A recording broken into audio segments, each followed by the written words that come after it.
नमस्कार दोस्तों, civil engineering support के एक बहुत ही महत्वपूर्ण वीडियो में आपका स्वागत है। मैं हूं आपका दोस्त इंजीनियर अभिषेक सिंह। दोस्तों, आज मैं आपको बताने वाला हूं कि लोग किस तरह से जानकारी के अभाव में अपने लाखों रुपए की बर्बादी दोस्तों अपने आंखों के सामने किस तरह से करवाते हैं, आज आपको इस वीडियो में देखने को मिल रहा है। दोस्तों, आप देख सकते हैं नीचे में कोई भी दोस्तों ग्राउंड बीम नहीं दिया गया है और जो प्लिंथ बीम का दोस्तों हाइट है ग्राउंड से वो लगभग आप 3 फीट रख सकते हैं। तो ये 3 फीट का जो हाइट है दोस्तों वहाँ तक मिट्टी भर जाना है।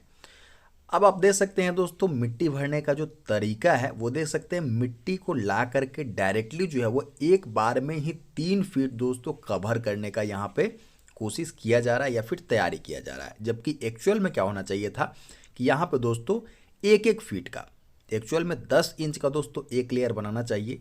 एक लेयर जब दोस्तों मिट्टी भर जाए तो उसमें बहुत सही तरीके से पानी देना चाहिए और जब पानी सूख जाए दोस्तों तो उसके बाद में क्या करना चाहिए कि दुरमुस या फिर रैमर से दोस्तों उसकी जो है वो रैमिंग करनी चाहिए।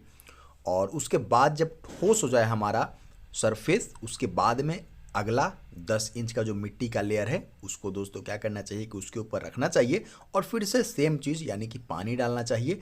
पानी जब सूख जाए दोस्तों तो उसमें रैमिंग यानी कि दुरमुस मारना चाहिए। इससे फ़ायदा ये होगा कि मिट्टी को आजकल लोग घर बनवा रहे हैं तो सेटल डाउन यानी कि बैठने के लिए दोस्तों समय नहीं देते हैं। ठीक है, लगातार काम चलता रहता है।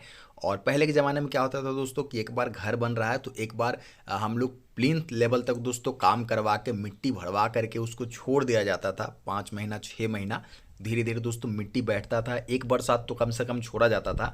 बरसात के बाद में ही दोस्तों उसके ऊपर दोस्तों फ्लोरिंग वगैरह का काम चलता था। तो उससे क्या होता था, मिट्टी नॉर्मली नेचुरली दोस्तों धीरे धीरे सेटल डाउन होता था। लेकिन आजकल इंसान के पास इतना समय नहीं है कि वो 5 महीना 6 महीना जो है वो ब्रेक ले। उतने दिनों में तो एक घर ही बन जाता है दोस्तों। तो इसलिए क्या करना चाहिए, और ऐसे भी सोच सकते हैं दोस्तों, अगर 3 फीट मिट्टी का अगर डंपिंग आपने कर दिया है, अगर कोई इंसान को बोला जाए कि इस पे दोस्तों रैमिंग करो यानी कि दुरमुस मारो, तो उसके पास कितना ताकत होगा, वो कितने इंच तक या फिर फीट तक दोस्तों इम्पैक्ट कर पाएगा। जाहिर सी बात है 3 फीट तक तो वो नहीं कर पाएगा।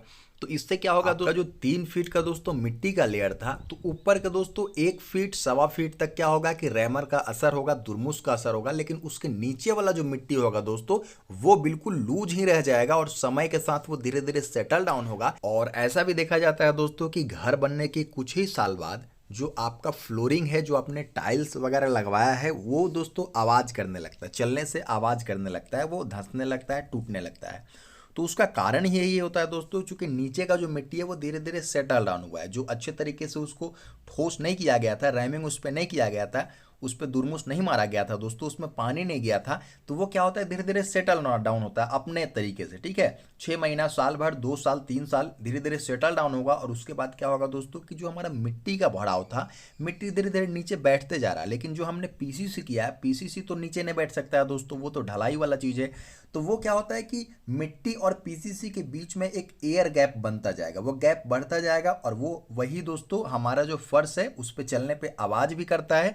और गैप ज़्यादा हो जाएगा, पीसीसी आपका चूंकि 2 अढ़ाई इंच का ढलाई होता है, वो अगर नहीं संभाल पाया दोस्तों तो क्या होता है पीसीसी नीचे की तरफ धंसता है, उसके साथ जो ऊपर में टाइलिंग वगैरह टाइल्स लगाए होते हैं आप, वो भी दोस्तों नीचे की तरफ धंस जाता है। तो दोस्तों जितने लोग इस वीडियो को देख रहे हैं, मैं यही चाहता हूं दोस्तों कि सिर्फ वीडियो देखने से आपका काम नहीं चलेगा। आपका जब भी घर बनता है दोस्तों तो उस समय आपको मिस्त्री को, लेबर को गाइड करना होगा। अगर वो अपने से दोस्तों, ठेकेदार का क्या है, वो तो जेसीबी से डायरेक्ट डंप भी करवा देते हैं। बहुत सारे केसेस में देखा गया कि वो डायरेक्ट जेसीबी से डंप करवा देते हैं, वो लेयर वाइज नहीं करवाते हैं, क्योंकि उनका समय और साथ ही साथ दोस्तों लेबर कॉस्ट बढ़ता है। तो इस चीज़ को आपको देखना होगा और काम देते समय ये चीज़ें, सारी चीज़ें दोस्तों डिस्कस करनी होगी कि सही तरीके से ही मेरा काम जो है वो घर में होना चाहिए। ऐसा अगर करते हैं तो हाँ, इनिशियल में दोस्तों समय थोड़ा सा अधिक इस प्रोसेस में लगता है, लेकिन ताउम्र जब तक आपके घर रहेगा दोस्तों, फ्लोर उखड़ने का, टाइल्स वगैरह उखड़ने का या फिर दोबारा उखाड़ करके लगाने का जो झंझट है, जो खर्चा है,